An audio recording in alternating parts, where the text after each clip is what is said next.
I'm Katherine Barker. I grew up in a little village in Yorkshire, and I first started playing gamelan in 2000 at Dartington College of Arts. And then I moved, it was Balinese Gamelan, and I moved to take over Javanese Gamelan group at a school in Somerset. And then I met Andy there. He came to do a workshop, and when I moved to London a year later, then I joined the community group first for a year, and then joined Lila Cita probably about 3 years ago. My name's Justin Foster. I play with Lila Cita now as well as Kat, and I come from a village called Edgemond in Shropshire. And I first got into gamelan through seeing Björk do an Unplugged in New York session. So this is a TV series where sort of rock bands and singer-songwriters do their material, but they do an unplugged version, acoustic version. Most people just do this with guitars and etc. But Björk, being Björk, decided to get Saffron Gamelan players in for a few of the numbers, playing along with Evelyn Glelly on marimba as well, I think, for those tracks. And she also had sort of resonant wine glasses, reed organ, brass. It was a really inspiring mix of different cultures. It was just, I hadn't seen anything quite like it and thought, wow, I must find out about these things. So it's quite a turning point for me musically, because I played double bass as well, and I was just getting into double bass at that time. There was a double bassist in the video as well, so I was kind of copying the double bass parts and then working out about gamelan music. So I was at sixth form college at that time doing a BTEC in popular music, and I went into the library there and tried to find out as much as I could about gamelan, and asked a tutor. And it was kind of early days of the internet, so it was kind of hard to find out on the internet. It maybe sounds quite surprising there. So I had very few leads to go on to find out anything about it, but managed to find out just enough to do a project on it for my BTEC. And then when I went to university, I was looking at if any of the universities had gamelans there, and I noticed York University had one.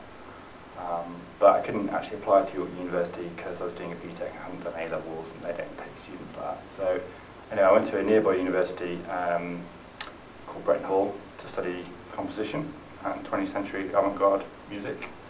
And then I just rang up Neil Sorrell, who's one of the kind of famous people of UK gamelan, really. He had the first, I think it was the first gamelan in the country. I think 1980 it came over. So he's a really nice guy.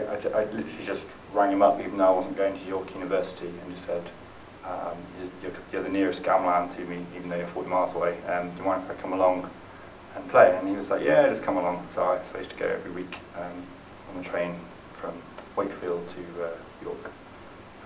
And because there was more people than there were sort of places, I used to get about 10 minutes playing or something, and then listening. But it was a great experience. And I did some more projects on it, more Japanese gamelan for my degree as well. And then when I came to London, I noticed in the Wire magazine there was some sort of taster sessions for gamelan that Andy, who leads our group now, was doing. Andy was also on the telly playing with Björk as well, funnily enough. It's quite nice that I'm now playing with some of the people that I saw first originally. So yeah, I went to this taster session, and then Andy told me about the Balinese group he was doing as well. I had heard some Balinese music from recordings and things, and thought it was a bit more exciting than some of the Japanese stuff. So I thought, yeah, I'll come along to some of the Balinese groups that Andy was doing. And that was about 9 years ago. I'm still doing it.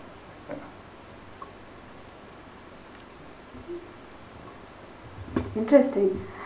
Did you go to Bali for the art festival with Lila Cita? Yeah, I did, yeah. Oh, you did? So could you tell us your experience in Bali? Yeah, that was really exciting. I mean, I'd already been playing music for a little bit, but never having been there, it really sort of puts it in context, and be able to see firsthand what it's like with the players over there. It's just never the same as hearing a recording or watching a video.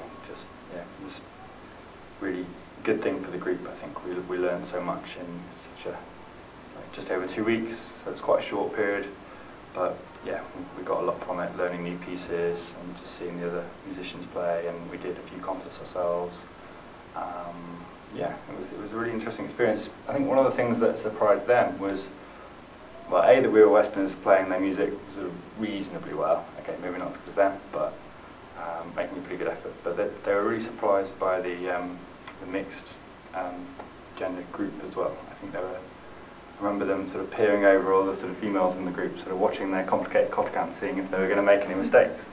And yeah, some of the best players in the group are female in our group, so yeah, I think it was a surprise for them. Yeah, it was a great experience. I look forward to going again in a few years' time, hopefully. Was it a different way of practicing when you were in Bali compared to London? I think the group state of mind was quite different because we hadn't been, normally when we rehearse we've done our day jobs or been studying, and people come to the group and they're probably a little bit tired. It's as much of a social occasion really as it is a rehearsal. Therefore, I think everyone's concentration is not quite as much as it was in Bali, when you're kind of been either relaxing during the day or just listening to gamelan group. So yeah, the group was more sort of focused on playing, I think, and more inspired, and really looking forward to doing the gigs and realising that we were trying to raise the bar of our standard up to as close as we could to a Balinese standard. So I think rehearsing was totally different from the surroundings and from our state of mind at the time. Yeah. But I suppose you notice as well, Kat, when we have other people coming over from Bali to teach us, sometimes it is a different rehearsal kind of vibe, isn't it? Completely different. Yeah, completely different. I mean, I didn't go to Bali with Lila Cita in 2006, 2005 maybe. Something like that. I wasn't here then, but I did go as part of my course in 2002. When I was in Devon, I went for 6 weeks. And then my experience of playing gamelan was completely different to the experience that I've had in London, that we learned parts very slowly. And so we were learning the polos part, we all learned the polos part, and we all learned it in little chunks. Whereas I went there and I learned pujawati. So I was learning the polos part and my teacher was playing the sangsi part, and I needed to fill in the gaps, and he just played from beginning to end, and we just repeated it over and sort of cycled it over and over again. And eventually I did start to learn that way, but to start with it was completely mind-blowing, completely different way of learning. And also you use notes before as well, and we don't use notes in Bali. No. Can I just go back to Dartington? You said you were playing gamelan first in Dartington. Who was teaching you there? Was there a group there? Yes, it's a really established group. I think it's had several teachers, but when I was there, it was Saj Hemi, who I think is still there, actually. Could you tell me a bit more about Dartington group? Yeah, well, I didn't know what it was. I turned up, I think, on the first week at university, wanting to get involved in other types of music. Dartington is a very small performing arts college, really, and I'm a classical flute player. So I went along I found, there was a Balinese Gamelan group. I thought, that would be quite interesting. Let's see. Having no idea what it was, what to expect. And it was a really dedicated group. And timekeeping was, you were there on time and you left not really on time. You left when you finished. But it was really interesting. It was completely different. Learning from ear was different to anything I'd learned as a flute player, and not having music and sort of the teamwork. Don't you find it sort of helps give you skills that you perhaps don't get so well from some classical music establishments? I think gamelan is really good for any musician to really improve their musicianship and listening, and the fact that you can't. I mean, if you come from, say, popular music or dance music, you have to then sort of relearn the sense of timing isn't so metronomic, but everyone moves as a group, through the the different tempos, and sometimes we'll just dive into a new tempo, and that's quite an alien thing coming from dance music. And I guess coming from classical music, just the difference of, I mean, some classical musicians do drop the notation, but I think generally when it's taught, it seems to be very, you read from the paper, and I think it's quite refreshing, isn't it? It is very notation based. And I think I found as an orchestral player that a lot of the time you play the same thing as the person next to you. You can pick up on the tunes that you're playing that are similar, whereas with gamelan music I tend to feel the changes. I don't know whether, rather than hear them. I don't know whether that.